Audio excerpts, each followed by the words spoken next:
Hey everybody, and welcome back. So, this is the second in my series of action figure fails.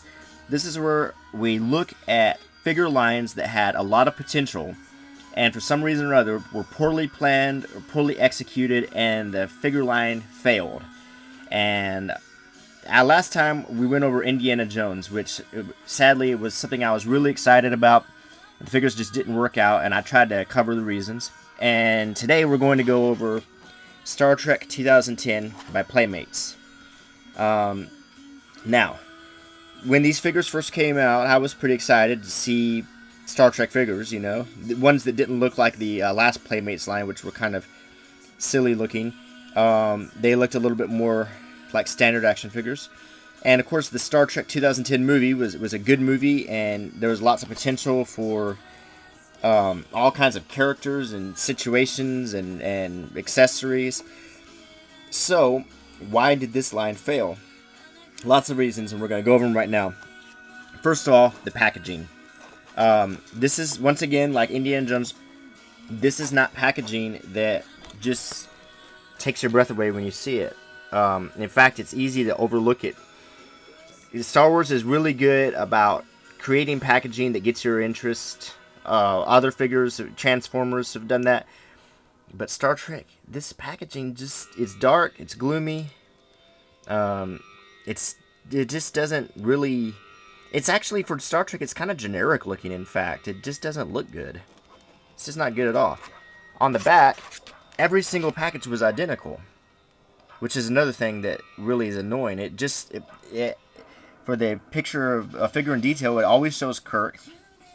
It has these sort of mug shots for the rest of the figures in the wave, and it talks about a bridge that you can build, and the only distinctions are made with this interchangeable cardboard piece here and a sticker that indicates which bridge part you're going to get. So, second problem, the bridge. A lot of people were excited to make Enterprise bridge. So, at the same time as selling these figures, for $25, they were selling an Enterprise bridge set, which they really dropped the ball on, and I'm going to go over that in this review as well. Here's the other figures in the line. Original Spock, Kirk, Scotty, Sulu, Pike, Cadet McCoy, Uhura, Cadet Chekhov, and Nero. As you can see, you cannot get your whole bridge crew in their regular uniforms. Your McCoy and your McCoy and Chekhov are going to be in the cadet uniforms, which are pretty bad looking. So we're counting on a second wave, as well as to finish your bridge, as each figure comes with a bridge part. Now, second problem is the figures themselves. Let's take a look at them. Here's a Kirk and here's a Spock. It doesn't take you too long to figure out that this is the exact same figure, and the only difference is the color and the head sculpt.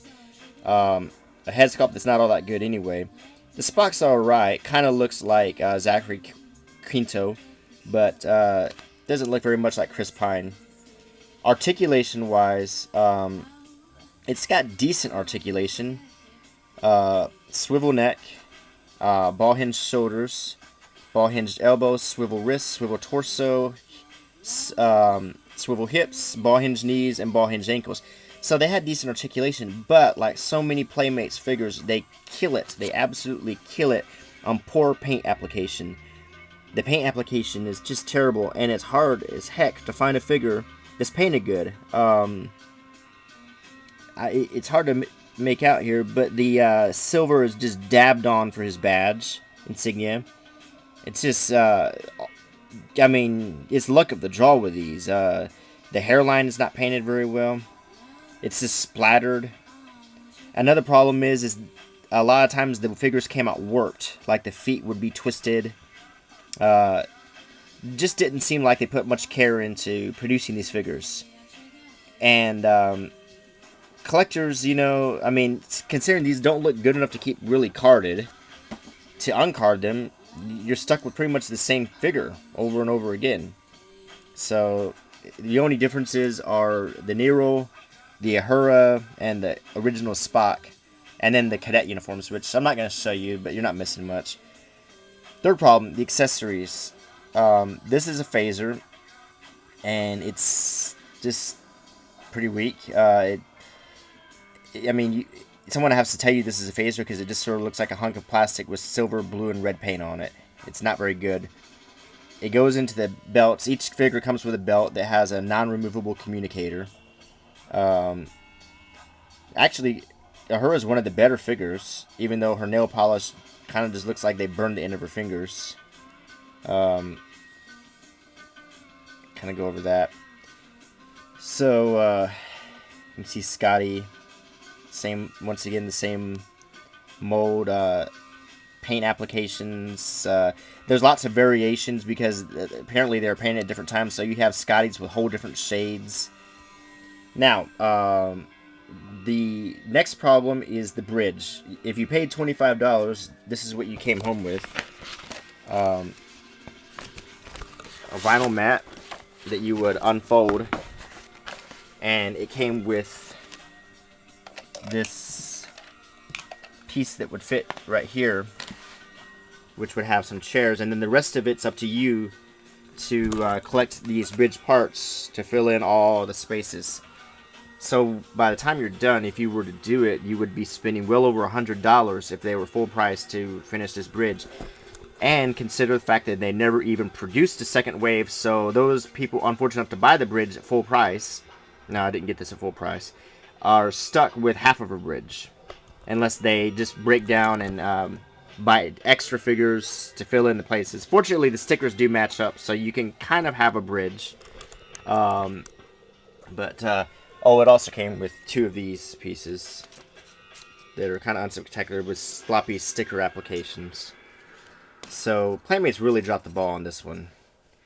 Now, you know, if you're going to make a bridge set, don't do this. You know, it's just not good. Not good at all. I mean, another problem is nothing really fixes to it. If you do get it all set up with your chairs and your consoles, it's just going to slide around if you make the slightest move. So, yeah, definitely kind of dropped the ball on this. However, I did at least manage to make my own kit-bashed crew. I got another Spock, and I put the Cadet McCoy head on him to kit-bash my own McCoy. So, and, whoop, let's just set this up here.